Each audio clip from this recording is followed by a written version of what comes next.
You now are listening to the audio podcast of Prisoners of Hope, the antidote to what ails your heart. I'm your host, Dr. Debbora Whitson. So come on in, pull up a chair, and open up your mind as you get ready to receive the download that hope will bring.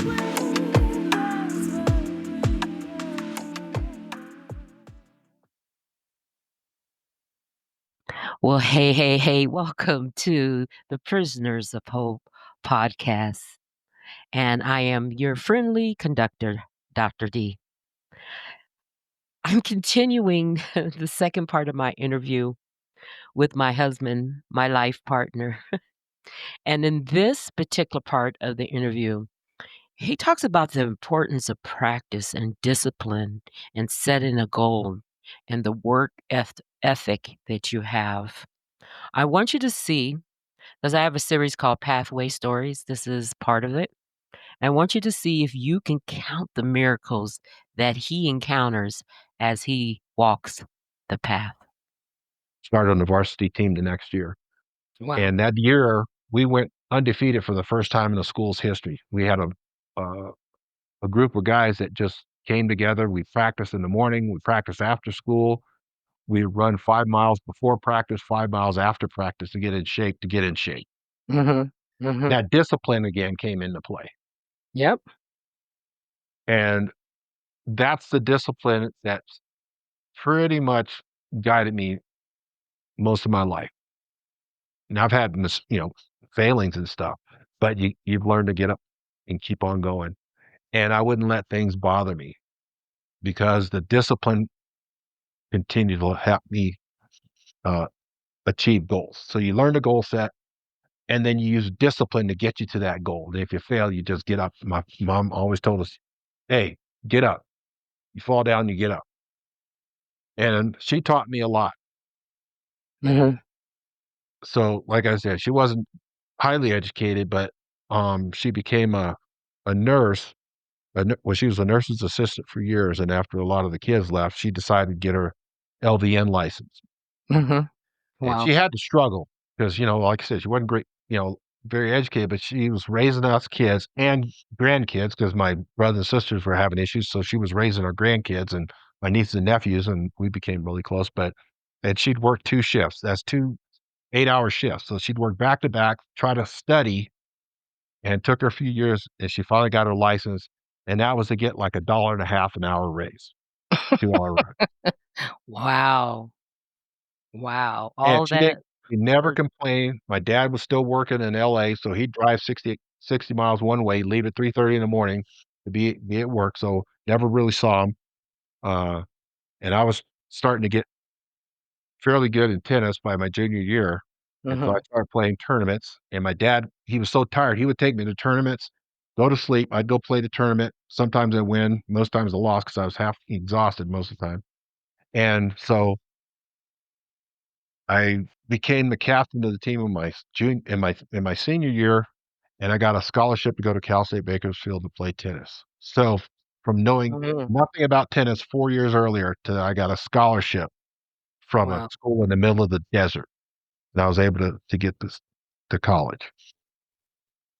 Wow. And at the time, I was the first one to go to a formal college, and, I squandered that opportunity because I really didn't have, the stick-to-itiveness at the time. I mean, I could do it. I knew I could do it if I set my mind to it, but I just mentally, it just wasn't there, and I was still dealing with my brother. Yeah, I hadn't really addressed that. I didn't realize it at the time. And so, I just floundered around for a number of years and, I've only seen you, and sometimes that irritates the heck. For those of you who haven't figured out, Edward is my husband, okay? And sometimes I get real irritated because you seem not to have, a reaction to certain things. You're very, very calm. But it was this one time I remember. I don't know if you remember this time. It was when Christopher, our younger son, was shot. and we flipped personalities, literally. You were the excited one, and I was the calm one because you're like, "Oh, I'm gonna I'll call his brother and tell him." And I'm like, "Okay, his brother is legally blind. We're in a new city. Colorado is dark at night. It's not like California where everything's lit and it's raining outside.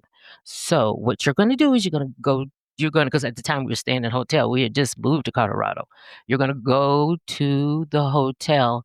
You'll tell him and pick him up and bring him back to the hospital, see his brother, but but you had flipped. You got real excited like I usually do. And I was very calm. I guess that's the effect of being together so many years. You tend to rub off on each other. But generally speaking, you're the calm one, and I'm the one, and we both believe in God, and I was going to ask you, what part did your walk with God help you, or how did that influence your walk to calmness? Because you are calm, generally speaking. Well, that was a big part because, like I said, we kinda grew up in the church, and Hmm. I actually, after my brother's, uh, death, I remember when I was 13, I was about 13 years old, I actually did my first sermon. I actually preached at church when I was 13, my family thought I was gonna be a pastor, way back then. Hmm. But God has always been a source of strength for me, but I think most people, they they want to, um how do I put this? They want to encapsulate the whole experience of having God in their lives. You Hmm. know, they want to, catalyze that in their lives. And I think the problem is, for most people, life itself does not allow it to take root completely in their lives, Hmm. if that makes Wow. sense. It Yes, that becomes a does. cursory thing. Not that Mhm, they mean it that way. It's just that mhm, for me, it really became I really internalized it. mhm, And I think that's what gave me the peace I have today. mhm, And mhm. there's times I've lost my temper, but, it's very rare. Very. If I get to that point, then there's gonna be trouble.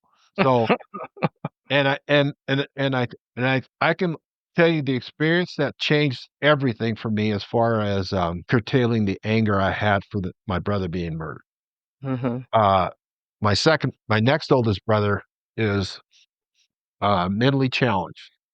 mhm. And I had bought my first car when I was 16, and, it was '69 Dodge Charger. It was just incredible. I wish I had it today. It'd be worth a fortune, but I did all the work onto it. I had the motor rebuilt. I put it together myself in the dirt in my front yard, put the motor and transmission in there, fix it up. And one day, my brother, who's, like I said, he's mentally challenged, he took off with my car. Oh, wow. No idea where he went. And at the time, I didn't understand his disability, you Mhm, know, and, uh, I was so mad at him, I hit him and busted his lip open, and that brief second of anger, I imparted pain on my older brother who had no way to defend himself. mhm, That mhm. changed my whole perspective, Wow, and I was so ashamed, and I had to ask for forgiveness. wow, I was so ashamed of that, and that bothered me for a long time.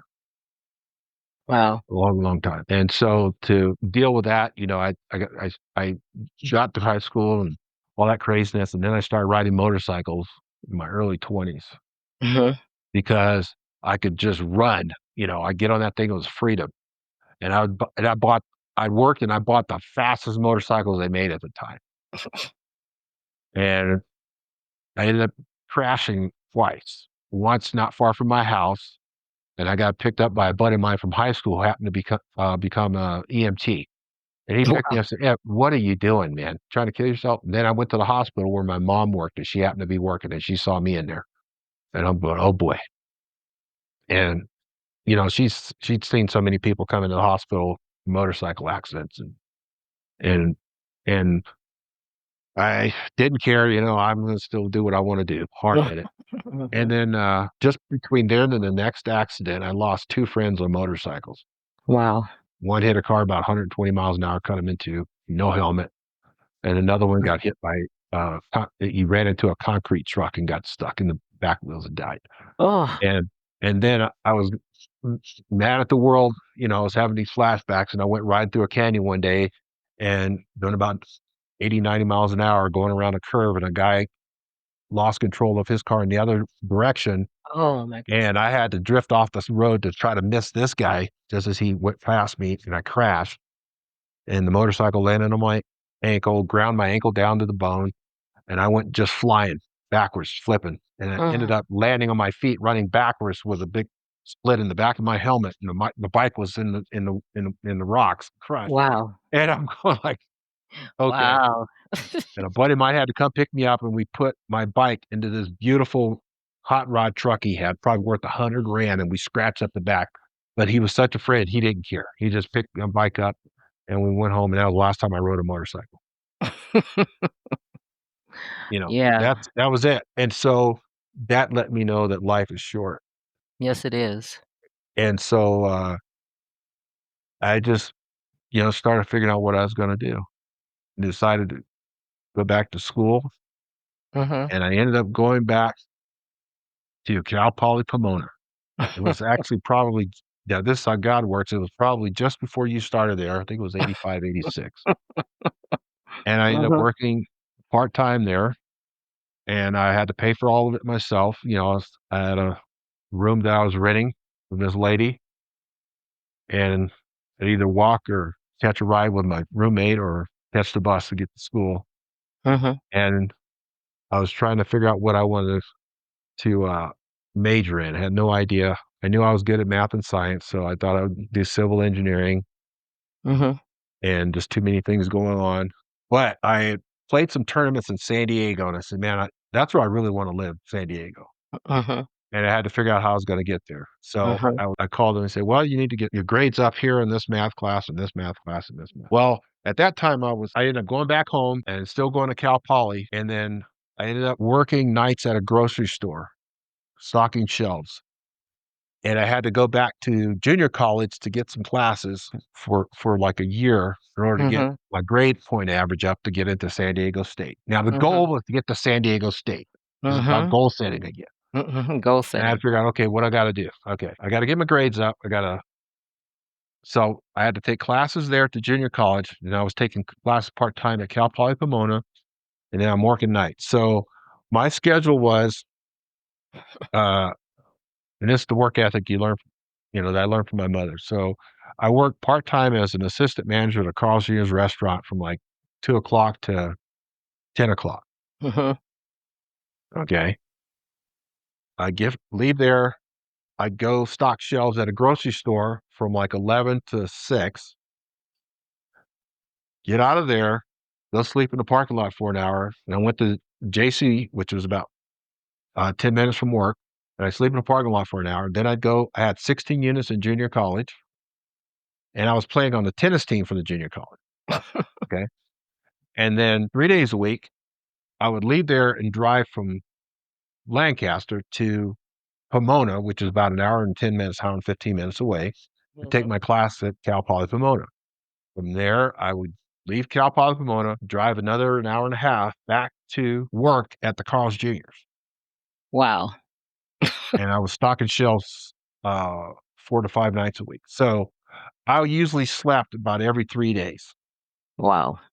I did that for a year Mm. because I had to get the grades up in order to get to San Diego State. I had to get a 2.5 GPA, and that's what I did. And I did that for and most people would never do that. And at the time, by the way, I'm at home. I'm sleeping at my parents' house, and there's about anywhere from 8 to 12 people in the house because my mom was raising my nieces and nephews on top of that. So there's about and our house was about 1,200 square feet, Your 3 feet, bedrooms, yes. 1 bath with all this going on. So I slept on the couch in the living room and everybody making noise. So I couldn't sleep when I was there anyway. And then Mhm. I'd have to get up and go and stock shelves at night. Mhm. But I did that to get the same, and I ended up getting it accepted into the program in industrial technology at San Diego State. Mhm. And I ended up moving down there Mhm. and did that and almost graduated.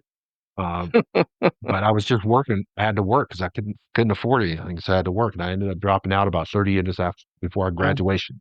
Mhm. And I was and then I started working at UPS. I forgot about that. I Yep. started Yep. stocking shelves at I mean, I started working at night at UPS because I was looking to transfer down to San Diego Right. and Right. work while I was going to school. I Right. forgot about that. And a good friend of mine, Michael Theory, got me there in there when he was working there, and I started um, working with him at night or at during Christmas time at UPS. Right. And after that, that's how you got hired at UPS. You work during the Christmas, see if they like you, and then you got hired on. So I Right. got hired on, and I ended up working in Van Nuys, which was 60 hours from or 60 miles from my house. So I was working at UPS at night Very to nice. finish Wow. up at Cal Poly Pomona. That's what I did. I forgot about that. So Right. yeah, so I had to drive 60 miles one way to go to work Mm. Wow. and then go to school full time. But the whole thing was goal setting, that's the whole thing that, spurs you on because if you have a goal, then you have something to look forward to, a reason to get up, a reason to plow forward, and a lot of times, the price does not matter when there's a goal. We just say, "Okay, this is temporary pain, but this is what I wanna do." Correct? Yeah, the problem with most people is that their goal is too small. In other words, if you don't have vision, I've always had that. I just didn't know how to get it, right? Mhm. And the one thing tennis allowed me to do was when I started playing tennis, I started getting exposed to a whole different world. Yes. Um, I was playing tennis, I'd go down to LA and it's just, there's a place called the LA Tennis Center, which is all the wealthy people who live down there. So I'd see this lifestyle. Um, I used to, um, there used to be a show called 80s Enough with Dick Van Patten. Mhm. Well, his son, Nels Van Patten, was a tennis player. So I used to go to Dick Van Patten's house there in Beverly Hills. And so I got exposed to that. Now I'm coming from poverty in the desert, and I come down there to play. And it exposed me to a whole different world to let me know there's more out there. You just got to figure out how to get it. I didn't know how to get it. I just knew there was more out there. I wanted a better life. Uh, Through him, I got to, uh, I was seeing these kids 13, 14, 15 years old, and they've got everything. They got sponsorship for tennis rackets, shoes. My mom and myself, we're just working to try to make, you know, $20 to pay for a tournament in LA, that kind of stuff. It was just totally different. Mhm. I got to practice at Max Bear's house. He used to play Jethro and the Beverly Hillbillies. He let me Mhm. come over there and practice. He and Nels Van Mhm. Patten and he and I used to practice over there. That kind of stuff. And so that exposure basically expounded my vision what's possible. And I say that because a lot of people never get out of their 50-mile radius of where they grew up. So they don't know there's a whole world out there. And and I think the reason most people never accomplish much that or at least not what they want to, is their vision is limited. It's like, you growing up in Europe, you saw a whole different side of things. So you weren't limited. Your mind was not limited. You No, it you knew that wasn't. you could accomplish more, right? But Right. most people, especially where I come from, um, it's almost like a kid who has his growth stunted because he of the of Mhm. the of the nutrition he had or whatever, the environment or whatever. And I think most people's mental uh, comprehension is stunted because of where they came from. Mhm. Mhm. And Floyd used to always say, "Where you come from is no excuse for failure. Mhm. It's not an Mhm. excuse." Not an excuse. And so I never use that as Mhm. an excuse. Mhm. Mhm. And so I was always looking for a different way to accomplish what I wanted to accomplish. And where could I go to find it? Well, I hope you enjoyed that last part of the interview with Ed Whitson. We will continue, and I'm hoping you are being blessed. Did you see the clues of the miracles that were put down before him, God put down before him. I mean, God is amazing because it's so interesting. Ed went to Cal Poly Pomona. He started the year before I started teaching there. Okay. He started as a student. I started as a professor there. And what's so funny about it is that then he proceeds to go to San Diego State, and that's where my undergraduate degree was, San Diego State. So it's like God was weaving our life, but you could see the timelessness of God. He's not on a time continuum. Chronologically, it does not make sense. But in God's kingdom, human knowledge doesn't make sense. God bless. My hope is that this journey has been fruitful and you're able to take it and apply it to your life. Until next time, tune in again for the Prisoners of Hope podcast. God bless.